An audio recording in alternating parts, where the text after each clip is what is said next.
নমস্কাৰ ভেঞ্চাৰ শিক্ষকসকল কিন্তু লাঞ্ছিত বঞ্চিত আৰু এই সকলক চৰকাৰখনে কোনো ধৰণৰ গুৰুত্ব আৰোপ কৰা দেখা যোৱা নাই হেহে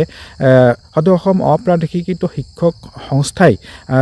এটা কাৰ্যসূচী গ্ৰহণ কৰিছে অহা 16 ডিসেম্বৰ তাৰিখৰ দিনাখনৰ পৰা অনশন কাৰ্যসূচী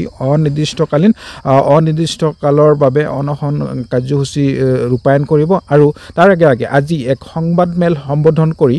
সন্থাৰ সভাপতি হৰমোহন বৰাই আজি বিশেষ কিছুমান কথা ক'লে সংবাদমেলত চৰকাৰখনক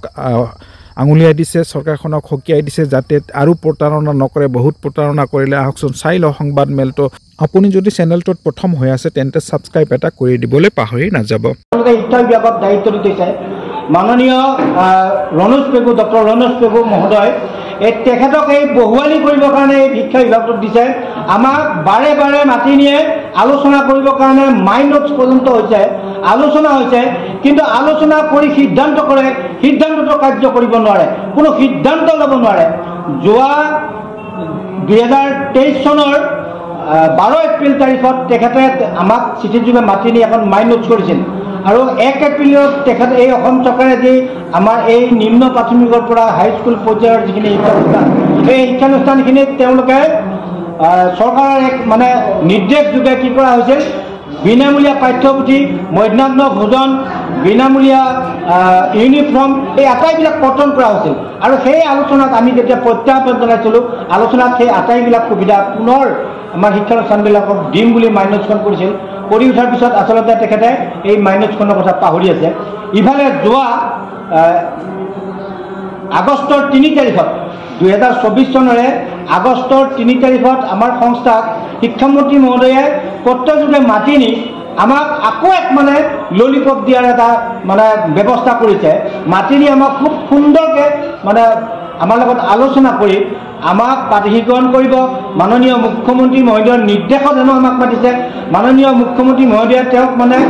ইনষ্ট্ৰাকশ্যন দিছে যে এই বৰ্তমান মানে অৱশিষ্ট যিখিনি শিক্ষানুষ্ঠান আৰু শিক্ষক এই শিক্ষক কৰ্মচাৰীখিনিক প্ৰাদেশিকৰণ কৰিবৰ কাৰণে হেনো তেখেতক মানে নিৰ্দেশ দিছে তাৰ কাৰণে তেওঁ যাৱতীয় কাম কাজ আৰম্ভ কৰিব আমাক আন্দোলন কৰিবৰ কাৰণে মানা কৰিছিল ঠিক বিধানসভাৰ পাক মুহূৰ্তত বিধানসভা অধিৱেশন চলাৰ তাৰপিছতে এতিয়া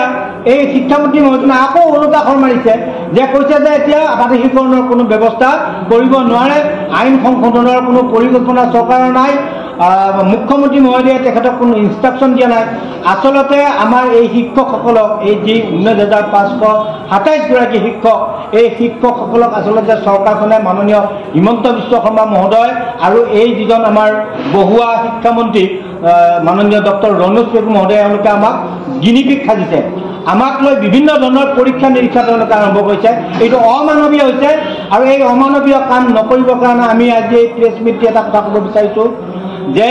তেওঁলোকে আমাক বিগত দিনত যিমান আলোচনাৰ নামত ফেকু ভাওনা বা ললিপপ দিলে মুখ্যমন্ত্ৰী মহোদয়ে 2022 চনত মাতি নি আমাক যি প্ৰতিশ্ৰুতি দিলে আমি প্ৰতিশ্ৰুতিক এতিয়াও প্ৰতিশ্ৰুতি বুলি ধৰি লৈছোঁ আৰু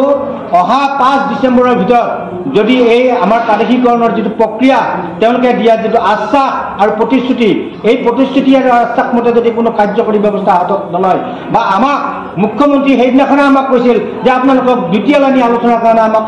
আকৌ মাতিম এই দ্বিতীয়লানি আলোচনা যদি অনুষ্ঠিত নকৰে 5 ডিচেম্বৰৰ ভিতৰত তেতিয়াহ'লে আমি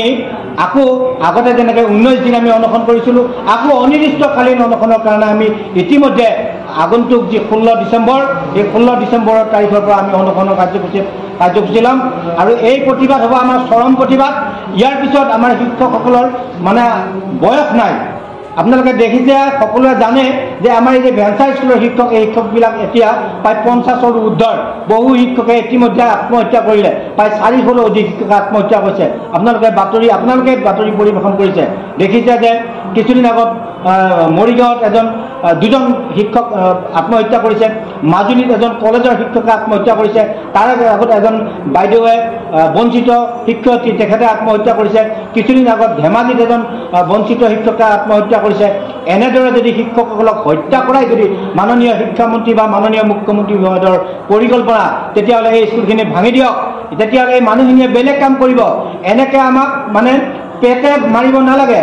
ভাতে মাৰিব নালাগে আমাক মানামাৰি তেওঁলোকে স্পষ্ট কৰিব লাগে কিয় মুখ্যমন্ত্ৰী মহোদয়ে আমাৰ লগত আলোচনা কৰিবলৈ সৎসাহ হোৱা নাই কিয় ভয় কৰি পলাই ঘূৰিবলগীয়া হৈছে তেওঁ আমাৰ লগত আলোচনা কৰিবৰ কাৰণে কিয় ইমান ভয় এই যে বহুৱা শিক্ষামন্ত্ৰীজনক যে আমাৰ লগত আলোচনা কৰিবৰ কাৰণে বাৰে বাৰে আমাক মাতি নি আলোচনা কৰে ললিপপ দিয়ে কিয় এনেকুৱা কৰি আছে আমাক কি বুলি ভাবিছে তেওঁলোকে আমাৰ কি মানুহ নহয় নেকি আমাক কি মানুহৰ নিচিনা জ্ঞান কৰিব নালাগে নেকি আমি এই ভাৰতৰ নাগৰিক নহয় নেকি অসমৰ নাগৰিক হয় নে নহয় আমি কি বিদেশী নেকি যে আমাক যে এনেধৰণে যে আমাক আচৰণ কৰিছে অমানৱীয়ভাৱে আমাক মানসিকভাৱে অত্যাচাৰ কৰি আছে মাননীয় শিক্ষামন্ত্ৰী মাননীয় মুখ্যমন্ত্ৰী মহোদয় আৰু এই যিখন মানে চৰকাৰ এই চৰকাৰখনকো আমি আহ্বান জনাইছোঁ আচলতে এই মানুহখিনিৰ যদি ন্যায্যপ্ৰাপ্তিৰ যি দাবী এই দাবী যদি তেওঁলোকে পূৰণ নকৰে অনাগত দিনত কিন্তু আমাৰ এই শিক্ষকসকলে এনেকুৱা ধৰণৰ কাৰ্যসূচী ল'ব তাৰ বাবে যদি আমাৰ শিক্ষকসকলৰ মাজত যি কাৰোবাৰ যদি জীৱন পৰ্যন্ত হানি হয় তাৰ বাবে কিন্তু জগৰীয়া মাননীয় মুখ্যমন্ত্ৰী মহোদয় এই মাননীয় যিখন বৰ্তমানে যিখন বিজেপি চৰকাৰ এই চৰকাৰখন কিন্তু জগৰীয়া হ'ব আৰু আটাইতকৈ ডাঙৰ কথাটো এইটো যে আপোনালোকে শুনিলে আচৰিত হ'ব যে 2319খন শিক্ষানুষ্ঠানৰ ভিতৰত এতিয়া আমি অলপতে এটা গোপন সূত্ৰে জানিব পাৰিছোঁ যে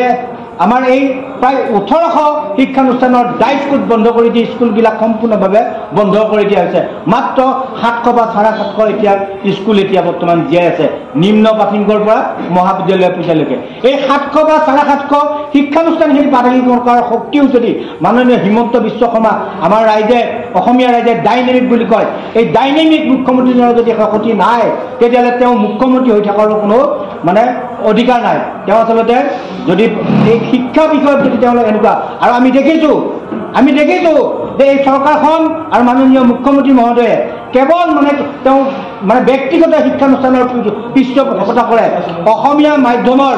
যিমানবিলাক ৰাজহুৱা খণ্ডৰ শিক্ষানুষ্ঠান এই চৰকাৰীয়ে হওক বা ভেঞ্চাৰে হওক চৰকাৰীখিনি এমালগেশ্যনৰ নামত তেওঁ মানে একত্ৰীকৰণৰ নামত বিলুপ্তি কৰি আছে আৰু ভেঞ্চাৰ স্কুলখিনিত মানে প্ৰাপ্য সুবিধাখিনিৰ পৰা বঞ্চিত কৰি এই স্কুলখিনিৰ মানে ছাত্ৰ ছাত্ৰীৰ সংখ্যা